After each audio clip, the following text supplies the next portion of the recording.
I went from 118 kilograms to 68 kilograms. Did that happen in a week? No, that took me 6 years to get there.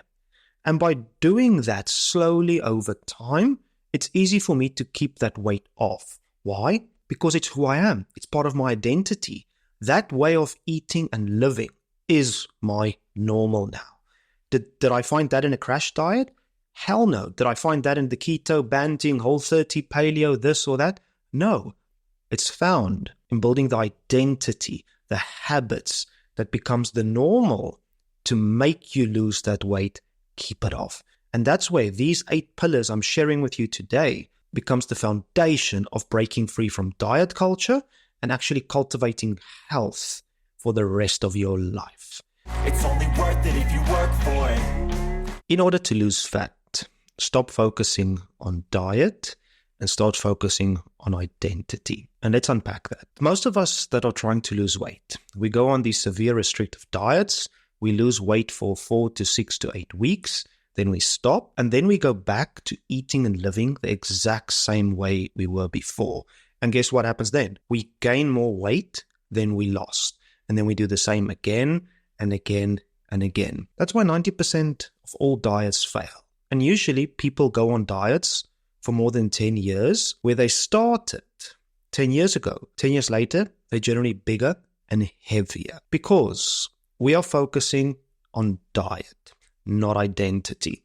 And identity is a very important thing here to start thinking about and working towards. And what I mean with identity, in order to lose weight and keep weight off, you need to become the person that way of eating and living is the new normal. It becomes who you are. It's the identity you have around food and how you live day to day. Without that becoming the person who you are, going on a diet, you're setting yourself up for failure. The system I would like you to start thinking about and working towards is the 8 key pillars of habits you need to develop in order to become the healthy person that loses weight and keeps it off.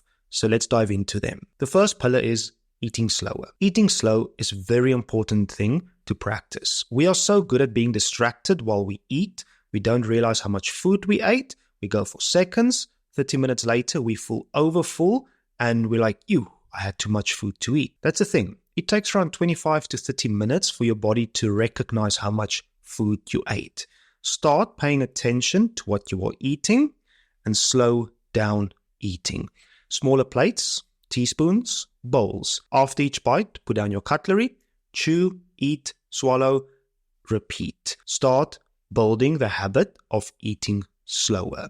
Try for at least 20 minutes, then 25, then 30 minutes per meal. The second pillar is 80% full. Once you've mastered being able to eat slowly, you can start becoming aware again of your own body cues. What does 80% full feel like? What does full feel like?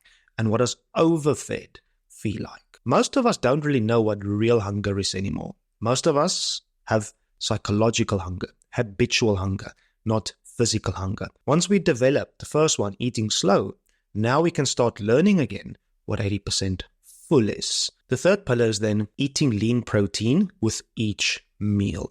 Trying to get 25 to 30 grams of protein per meal will help us feel satiated, keep us fuller for longer, and keeps the hunger cravings at bay.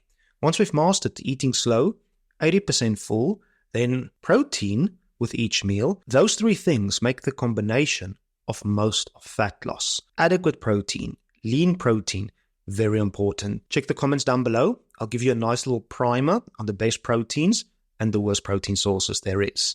Which now brings us to the 4th pillar, which is better carb choices. It's not about eliminating carbs from our diet. Carbs don't make you fat. Protein doesn't make you fat. Fat doesn't make you fat. It's the overconsumption of energy that makes you fat. Yes, certain carbs can make overconsumption of energy so much easier. That is where we need to start choosing better carb choices. And what I mean with better carb choices are carbs as close to Mother Nature as possible. If you see the carb, do you know what it was before?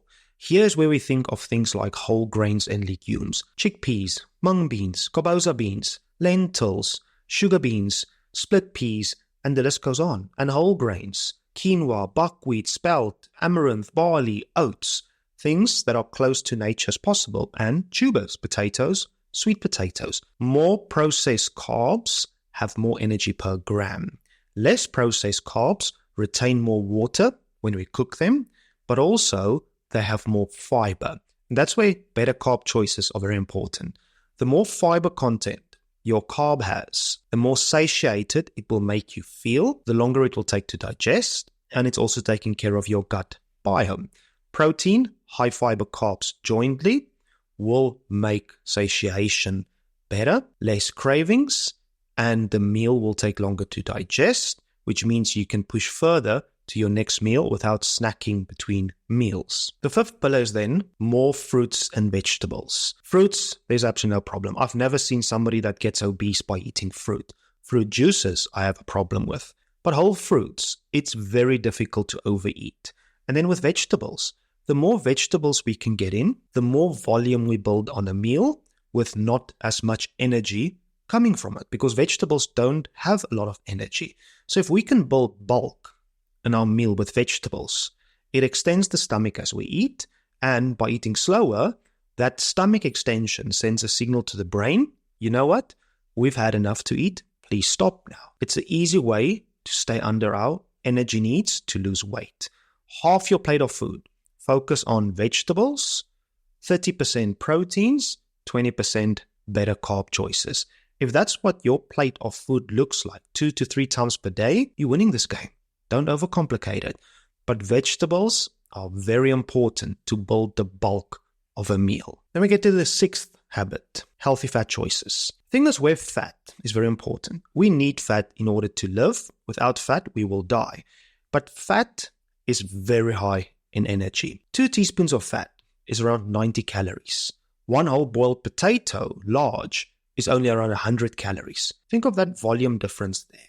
That's where we need to be vigilant of fat. It's very easy to add more energy to food without actually increasing the volume of food. That's where paying attention, how much fat are you using to cook? How much fat is in the foods you buy? Because fat is added to everything.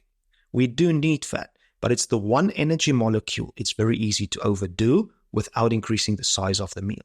Start paying attention to that. Check the link down below.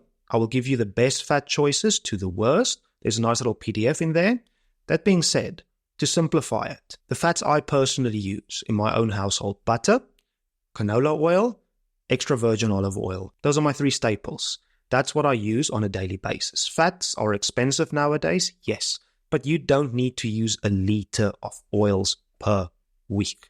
Yet again, don't overcomplicate it. Keep it simple. Check the PDF in the description below for a handy handout. The 7th pillar then is sleep. A lot of us don't focus on sleep, but if our sleep is bad, we are sleep deprived, we are going to be more hungry, we're going to have more cravings, and we're going to feel less satiated. People who sleep average 6 hours or less per night, on average consumes 200 to 300 more calories per day than people who sleep adequate amount of time. That makes a big difference. It might not sound like much, but that extra 200-300 calories every day, that does lead to increasing the waist, but it also makes it difficult to lose weight.